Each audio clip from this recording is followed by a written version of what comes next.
সোনাগাজীর বিতর্কিত ইউনিয়ন ভূমি সহকারী কর্মকর্তা বজলুর রহমান টিপুকে দাগনভূঞা উপজেলা থেকে গ্রেপ্তার করেছে সোনাগাজী মডেল থানা পুলিশ। গত বৃহস্পতিবার দাগনভূঞা থেকে গ্রেপ্তারের পর শুক্রবার আদালতের নির্দেশে কারাগারে প্রেরণ করা হয়েছে। বজলুর রহমান টিপু সোনাগাজীর মতিগঞ্জ ইউনিয়ন ভূমি অফিসের সাবেক ভূমি সহকারী কর্মকর্তা এবং বর্তমানে দাগনভূঞা উপজেলার পূর্বচন্দ্রপুর ভূমি অফিসে কর্মরত আছে। স্থানীয়রা জানান, পোল্ট্রি ব্যবসায়ী ওমর ফারুকের সাথে বড়হালিয়া গ্রামের বাসিন্দা ও পার্শ্ববর্তী দাগনভূঞা উপজেলার পূর্বচন্দ্রপুর ইউনিয়ন ভূমি অফিসের সহকারী কর্মকর্তা বজলুর রহমান টিপুর সাথে ব্যবসায়িক লেনদেনের টাকা পাওনা নিয়ে বিরোধ রয়েছে। ওই ঘটনায় চলতি বছরের গত 15ই আগস্ট দুপুরে বকুলতলা সরকারি প্রাথমিক বিদ্যালয়ের সামনে দুজনের কথা কাটাকাটির এক পর্যায়ে ভূমি কর্মকর্তা বজলুর রহমান টিপু ধারালো ছুরি দিয়ে ওমর ফারুকের পেট ও শরীরের বিভিন্ন স্থানে কুপিয়ে গুরুতর আহত করে।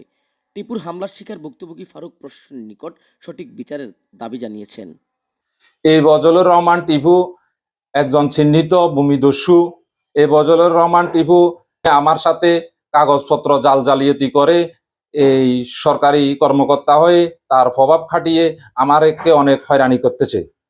এই কাগজপত্রের সুস্থ তদন্ত করে আমি জেলা প্রশাসকের কাছে তার দৃষ্টান্তমূলক শাস্তির প্রার্থনা করি।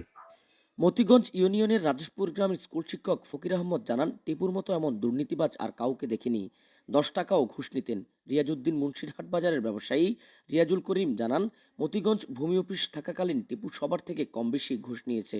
ঘুষ না দিলে কোনো কাজ করতো না। তার হাত থেকে কেউ রেহাই পায়নি।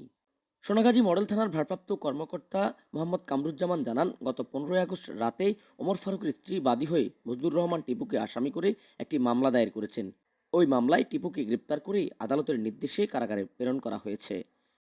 তানবীর চৌধুরী, অনুসন্ধান 24, ফেনী।